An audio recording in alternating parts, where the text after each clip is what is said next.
plan to avoid defaulting on its loans. Is that the unemployment keeps rising, and it has to keep rising just because you have an excess supply of goods, which is this is all borrowed money that our and that debt is owned by banks in other countries. M-O-N-E-Y, in the form of a convenient personal loan. A filter cigarette that delivers the taste, and 45 malt liquor. Are you hot? Quite some time ago, by a second hit America is sponsoring I first learned it from my grandmother. Now, my grandmother was a wonderful person. She taught me how to play the game Monopoly. She understood that the name of the game is to acquire. She would accumulate everything she could, and eventually she became the master of the board. And then she would always say the same thing to me. She'd look at me and she'd say, "One day, you'll learn to play the game." One summer, I played Monopoly almost every day, all day long. And that summer, I learned to play the game. I came to understand the only way to win is to make a total commitment to acquisition. I came to understand that money and possessions, that's the way that you keep score. And by the end of that summer, I was more ruthless than my grandmother. I was ready to bend the rules if I had to win that game. And I sat down with her to play that fall. I took everything she had. I watched her give her last dollar and quit in utter defeat. And then she had one more thing to teach me. Then she said, "Now it all goes back in the box." All those houses and hotels, all the railroads and utility companies, all that property and all that wonderful money. Now it all goes back in the box. None of it was really yours. You got all heated up about it for a while. But it was around a long time before you sat down at the board. And it will be here after you're gone. Players come and players go. Houses and cars, titles and clothes, even your body. Because the fact is that everything I clutch and consume and hoard is going to go back in the box, and I'm going to lose it all. You have to ask yourself, when you finally get the ultimate promotion, when you've made the ultimate purchase, when you buy the ultimate home, when you have stored up financial security and climbed the ladder of success to the highest rung you can possibly climb it, and the thrill wears off, and it will wear off, then what? How far do you have to walk down that road before you see where it leads? Surely you understand, it'll never be enough. So you have to ask yourself the question, what matters?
was a young man growing up in New York City, I refused to pledge allegiance to the flag.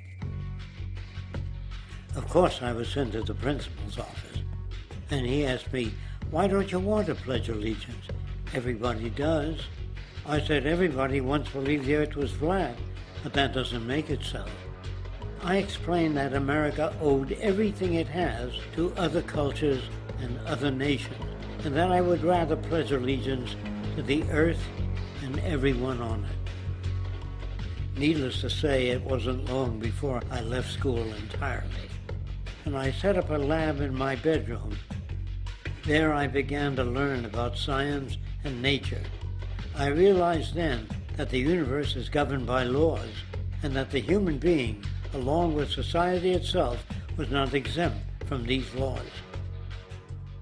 Then came the crash of 1929, which began what we now call the Great Depression.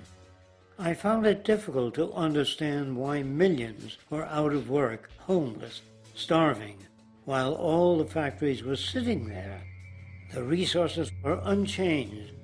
It was then that I realized that the rules of the economic game were inherently invalid. Shortly after came World War II, where various nations took turns systematically destroying each other.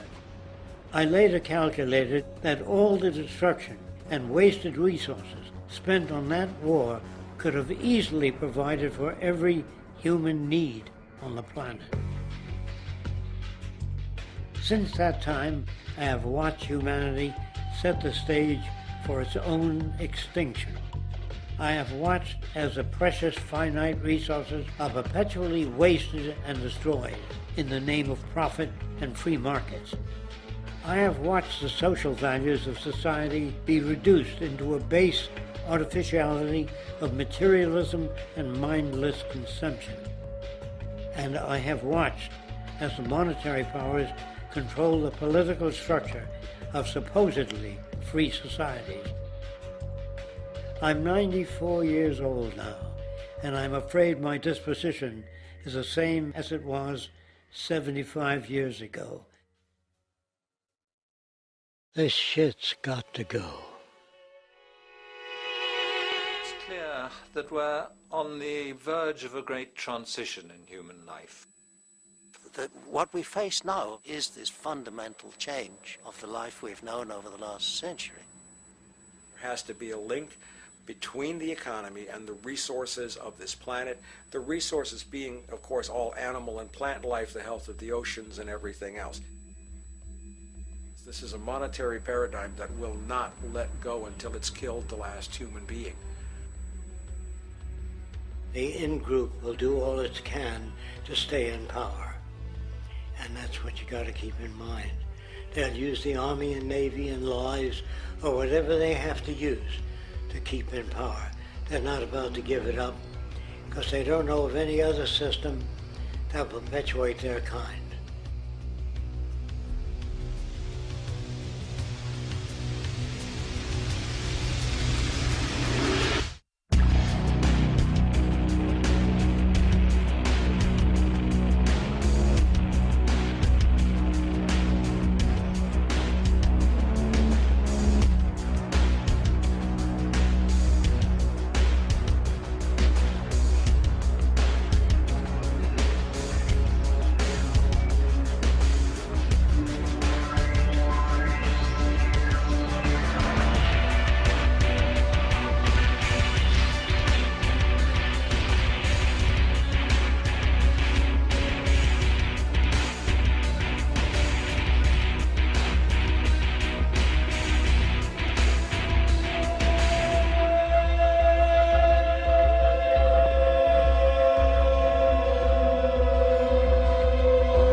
Take a straight and stronger course to the corner of your life. Just remember that the goal is for us all to capture all we want.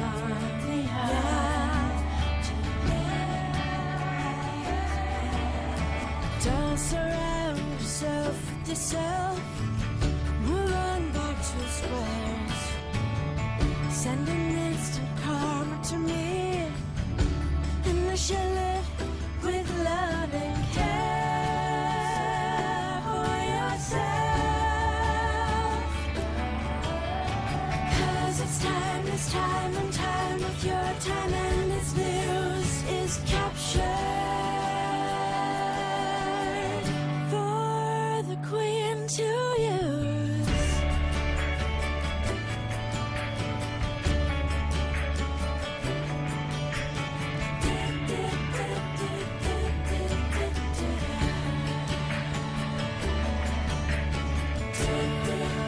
Surround yourself with love.